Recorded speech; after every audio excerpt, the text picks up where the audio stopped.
Alrighty, good afternoon, YouTube. This is Hajim Zero here, back with another quick movie review. Let me adjust this camera just a tad bit. Probably too close. And hopefully I won't have to end up. Okay, look like I'm gonna have to hold it. But hopefully this one will be really, really quick. This one is Illegal Tender. It's like a crime thriller drama, and it's pretty much about it's really a mother and a son story. So it stars Wanda de la Seuss, I think that's her name, Rick Gonzalez, and Manny Perez. And I think Tego Calderon is in it as well. I may butcher his name, but please forgive me because I do like his music. So yeah, but pretty much the story is about Manny Perez plays like this drug dealer in New York back in the 1980s, and he initially gets killed before his son is born. And pretty much to make a long story short, they're trying to the son and the mother.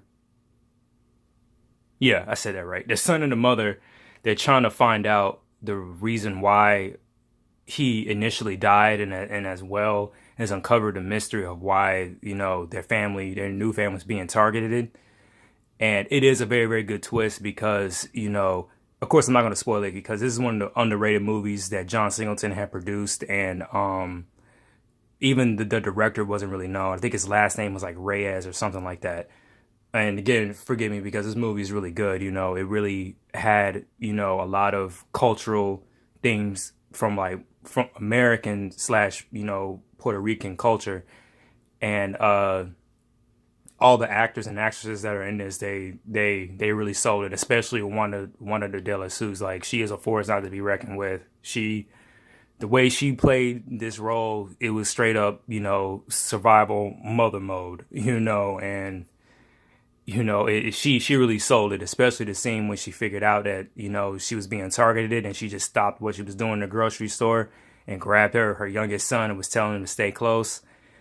But pretty much it's just a mystery with the audience, why they're trying to figure out that this guy had not only killed Rick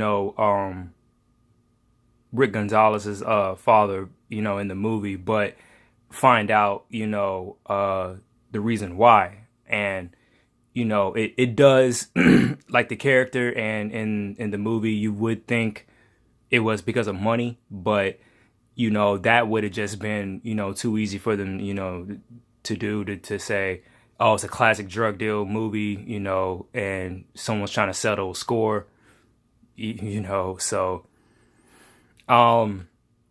behind the scenes, like I said, John Singleton had produced this. It was a lot of interesting stories of what they said, what was going on, and indirectly had inspired me to do a comic book piece that I might do real quick before I release the one that I've been working on for a while because of just some publishing behind the scenes issues.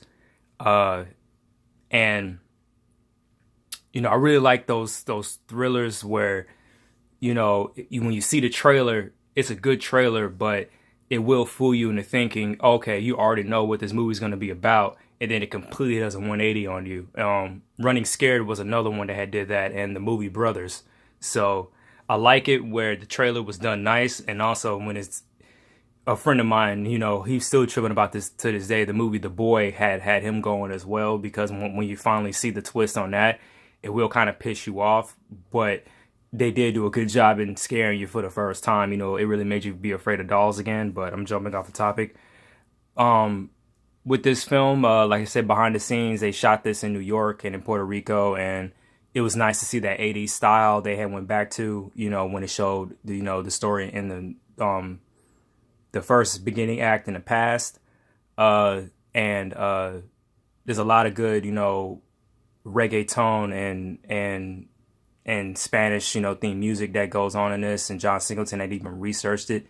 And I would say Fast and the Furious was the first, series of movies that got me into listening to, reggaeton, just like how anime had got me into listening, the J-pop and K-pop. But, and of course you have Selena,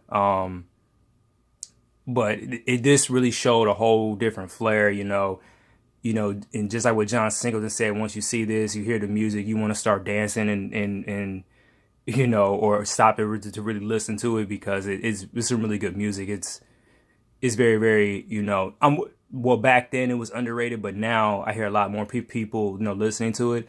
And just like what I said when I reviewed Fast and the Furious, when it got to like the third and fourth one, that's when you saw more of the outside influence of the music, to really flare on their series. And then, the second movie kind of, also directed by John Singleton. It was the beginning of it. You heard a little bit of it because they were shooting in Miami. But after seeing this, I definitely want to go to Puerto Rico now. The women are like very beautiful in this film. Especially the actress that plays the mom. Like, pardon my French, but she is straight up, beautiful MILF or cougar, if you want to call it that. And I think the actress that played her sister too, and even the younger versions of them as well. I looked up every single actor and actresses, and even the one that played the young Millie, she had a lot of good potential. And this is the only movie I've seen her in. Hopefully I get to see her in something else. Again, Rick Gonzalez, he's a known actor as well. He was in Coach Carter. He was on Boston Public, if you've seen that TV show back in the day. And I think this is another one of his known films. He was also in, briefly, that movie with Tom Cruise, War of the Worlds. And he only appeared like, in the beginning scene, and then he just disappeared right after that. But, he's a good actor as well. I haven't really heard from him in any years. I want to say this is the last recent movie I've seen him in. But other than that, that's pretty much what I have to say. Check this movie out. It's probably on Netflix. Hopefully it's on Netflix, but I would talk to you guys later. Peace.